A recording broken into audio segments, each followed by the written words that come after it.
So, well, let's kick off with a royal story, Gyles. Royal children, a volunteer at the baby bank, Princess of Wales, took her children to a project helping families facing poverty this Christmas. They joined volunteers at the baby bank in Berkshire, which helps support, provide support for families with young children. I mean, I guess, yeah, obviously these kids have been born into incredible privilege, but it's very important for those two that they're not born into entitlement. And I think that's the issue here, right? I mean, it's the sense of duty and said about this. Those of my generation remember when Diana, Princess Diana, William's mother, years ago, I think, took him to a homeless project when he was a little boy. And he still says that that visit actually has made him aware of homelessness as an issue. But I think what's interesting about the Princess of Wales in this one, she's going to a baby bank, is she was saying, one of the reasons I'm here with the kids is for them to see this and for us to bring presents ourselves, but also to actually make people realise that this is part and parcel of life now, that baby banks are a good thing, run by volunteers, and they're happening all over the country. You know of one, don't you? That you support. So my friend actually runs a network of baby banks in London. They're called Little Village, and there are 5 across London. And part of this initiative, so what the Princess of Wales is supporting, is that they're creating a national alliance of baby banks, because there's actually 200 up and down the country. There really do need to be more, because we've got a real problem with child poverty in this country. There was a new study out last week, a UNICEF study, that put the UK at the bottom of an international league table for changes in child poverty, because it's gone up so much over the last decade. But it's a national alliance, and food banks, I mean, it's a tragedy people have to rely on food banks, I think, in such a rich country, but they're quite well known about. Whereas with baby banks, there's not as much awareness, and what they are is they exist for, you know, parents who are low income, who can't always afford to buy a cot. So they hear stories, for example, of babies, little babies sleeping on towels or pillows because they can't afford a cot, nappies, baby shampoo, all the essentials.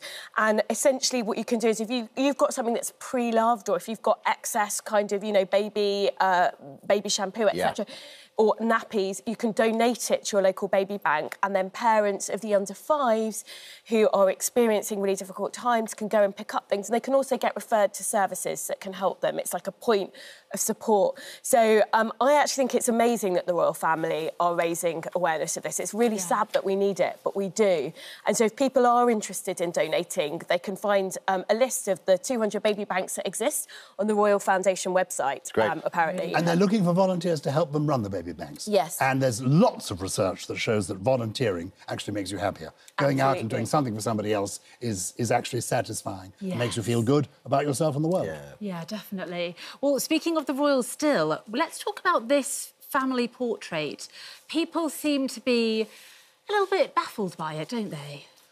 I'm the only person who isn't baffled by it. Gyles has got an excellent theory. I'm not sure I'm baffled by it. It's a wonderful black and white photograph of the Prince and Princess of Wales and their children. But if we study the hand... We get it up on the main... Yeah, we need to study the hand of this boy here, and he seems to have a missing finger. Now, the possibility is that he has just simply turned his finger up like this, as I'm doing here.